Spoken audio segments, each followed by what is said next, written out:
Figurat që bën histori, zbulimet të reja që të rëndisin paradigmat historike.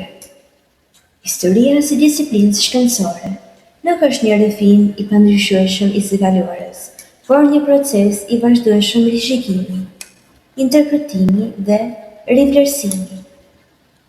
Për një kohë të gjatë, figurat të caktuara historike janë trajtuar si ikona të pacënueshme të cilëve u është atribuar një rol pothuajse mitik në zhvillimin e qytetërimit njerëzor.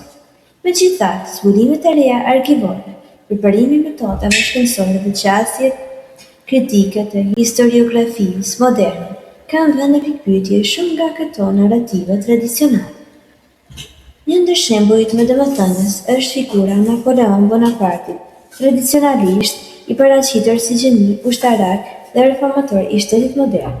Sot ai përshkruhet përmes dokumenteve që nxjerrin në parë dhe dimensionet autoritare dhe pasojë shkatërrimtare të ekspansionizmit të tij. Një rast po aq i diskutueshëm është Kristofor Kolumbi. Studimet e reja postkoloniale kanë nxjerrë në parë dhunën sistematike ndaj popullsisë autoktone dhe shfrytëzimin ekonomik.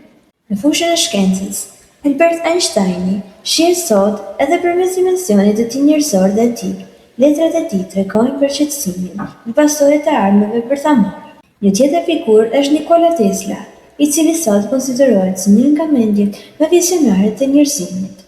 Idetë e tij për energjinë patela janë bërë realitet në shekullin modern. Në kontekstin shqiptar, Skënderbeu mbeti simbol i rezistencës për studimet moderne tregojnë edhe dimensionin diplomatik dhe politik të veprimit të tij. Në përfundim, figurat që bën historinë duhet të shihen si individ kompleks dhe jo si mite të thjeshta. Vetëm përmes qasjes kritike mund të kuptojnë drejt të kaluarën dhe të ndërtojnë një të ardhme më të vetëdijshme.